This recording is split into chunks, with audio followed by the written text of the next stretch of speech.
porque isso mostra, entre outras coisas que eu tenho mencionado aqui, isso mostra a soberania de Deus na forma como Ele trata as pessoas.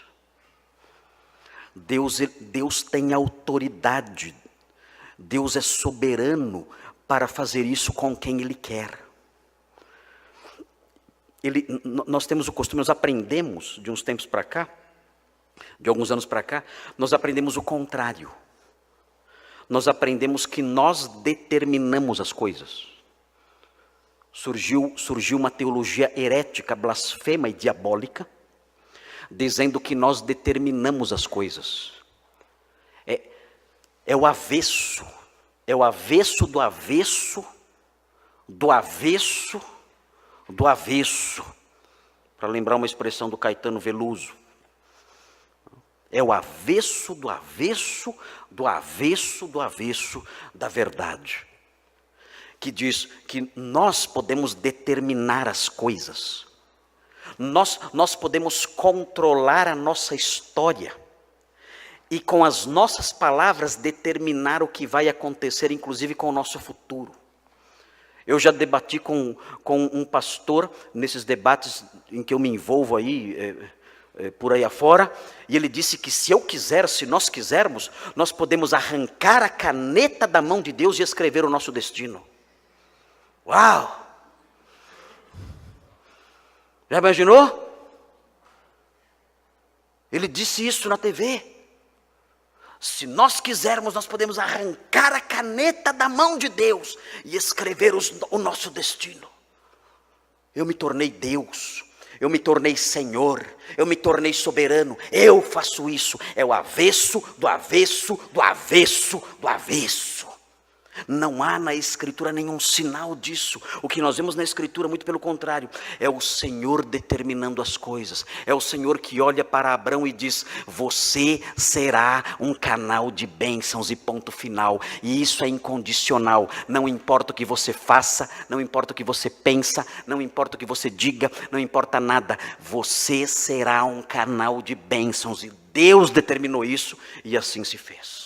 A sua palavra é poderosa, a palavra dele tem poder. Vejam o que diz Daniel 4:35, eu já mencionei esse texto várias vezes aqui, e vou continuar mencionando. Vou ficar velhinho aqui na igreja e vou continuar repetindo esse texto. Daniel 4:35. Vejam o que diz Daniel 4:35. Vou envelhecer repetindo esse texto, repetindo essas palavras. Nós vamos grifar essa palavra. Vão pintar esse versículo com luz, com tinta. Como chama? Tinta fluorescente? Oi? Marca-texto, aqueles brilhantes. É esse aí. Vocês vão pintar esse texto aqui com marca-texto, com aquela tinta fluorescente. Quando abrir, vai brilhar no rosto de vocês esse versículo de Daniel 4:35. Vejam, são palavras de Nabucodonosor. Nabucodonosor, ele se orgulhou achando que ele era o dono do seu destino e o senhor da sua vida e de todo mundo. E por causa disso, Deus transformou ele num bicho. Ele virou um lobo, um animal.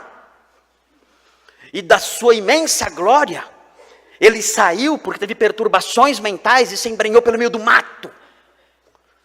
E ali no meio do mato, as suas unhas cresceram. Os seus cabelos cresceram, sua barba cresceu. E ele ficou lá comendo capim, comendo mato. E agindo como um bicho. Porque Deus o humilhou. Porque ele achava que ele era Deus. Que ele era Senhor de tudo. E então, depois de algum tempo, o Senhor fez com que voltasse o juízo à cabeça dele. Aliás, seria bom que isso acontecesse com muita gente que diz essas tolices. Inclusive o homem que arranca a caneta dos outros. Antes que ele vire bicho. Antes que vire lobo. Mas veja o que diz o texto.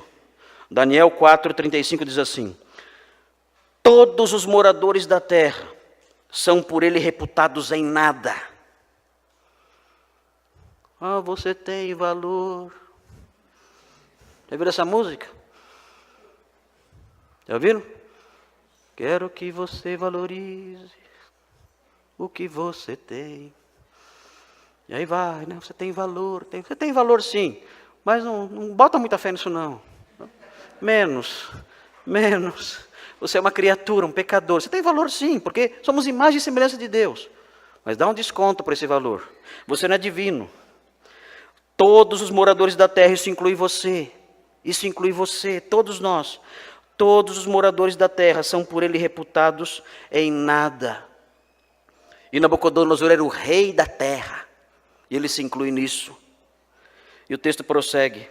E segundo a sua vontade, ele opera com o exército do céu e os moradores da terra.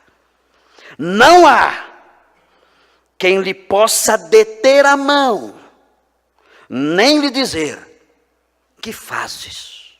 Não há. Ele é Deus. E ele olhou para Abraão e disse, você vai ser uma bênção. E ele foi.